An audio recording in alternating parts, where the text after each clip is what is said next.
Welcome back. This is the fifth question of Edexcel International Advanced Level, January 2021, P2 paper. Now, let us see what the fifth question is about. Use algebra to prove that for all x greater than or equal to 0, 3x plus 1 is greater than or equal to 2 into root of 3x. This question belongs to the chapter Proof by Deduction. So what they have asked us to do here is, we have to prove that this expression is always going to be greater than or equal to 0. It has to be always positive. It can never go negative for all the values of x which are greater than or equal to 0. Now to prove that our inequality is never going down to negative, what we are going to do is we are going to square on both the sides. Because you can see here there is a square root, there is a radical. To get rid of it, we have to square on both the sides.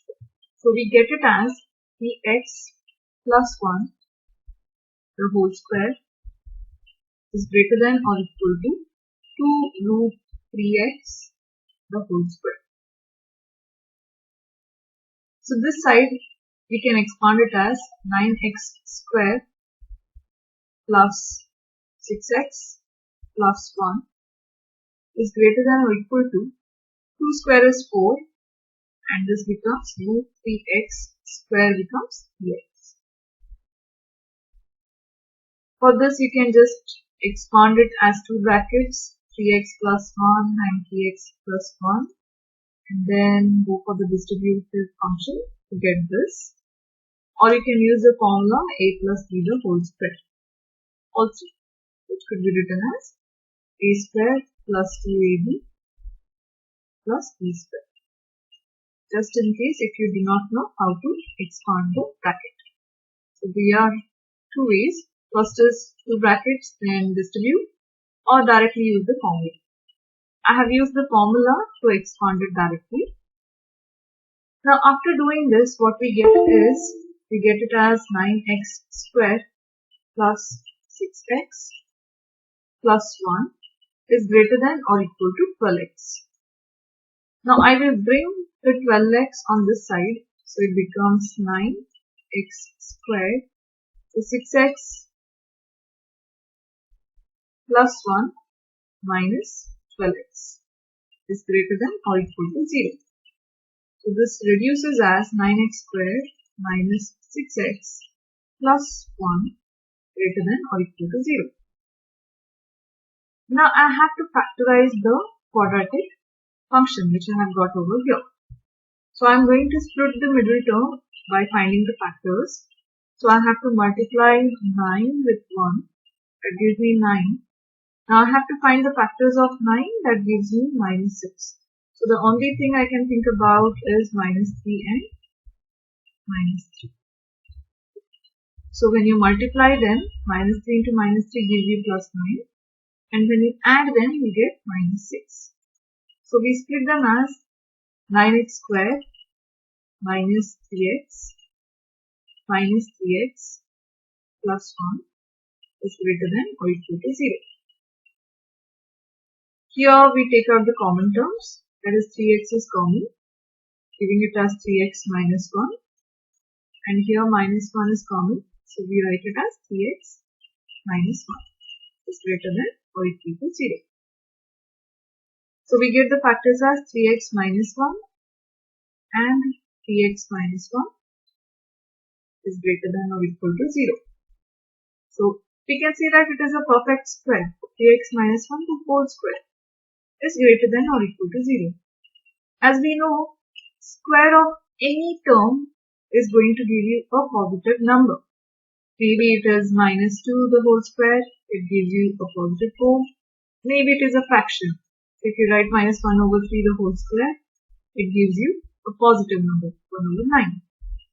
And the square of a positive number is always a positive number.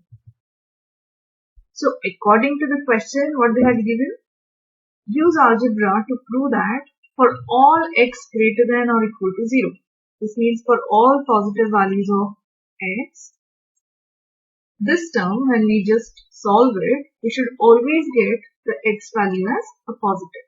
So this solved equation has to be positive. So we have proved it. So it could be written as 3x minus 1 the whole square is greater than or equal to 0. Thus implying that whatever equation they had given us, that is 3x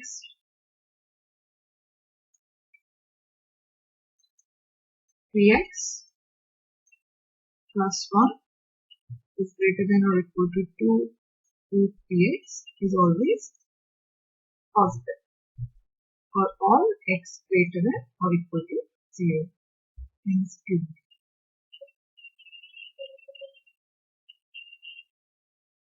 Okay, so let us begin the second part of the fifth question. Show that the following statement is not true. The sum of three consecutive prime numbers is always a multiple of 5. Now they have said consecutive prime numbers. Prime numbers are the ones which cannot be divided by any other number but by itself. So for example, 2 cannot be divided by any other number but itself. 3 cannot be divided by any other number but 3 divides 3.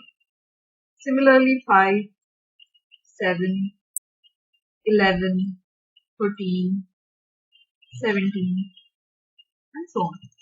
These are called as prime numbers because no other number can divide them, but they themselves can divide. Now they want us to write sum of three consecutive prime numbers. Consecutive in the sense, the neighbors.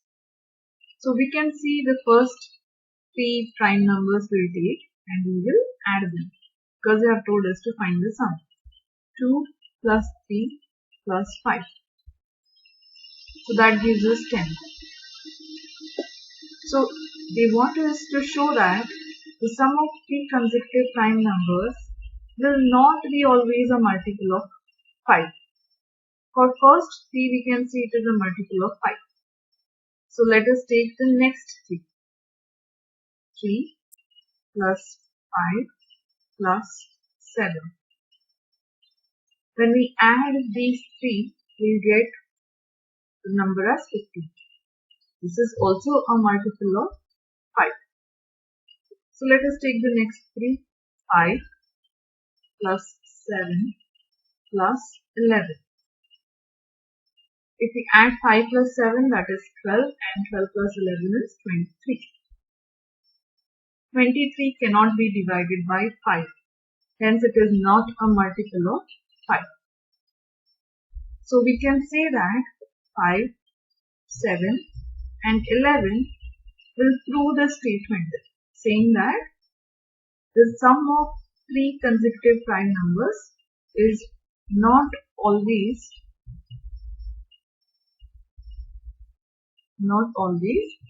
a multiple of 5.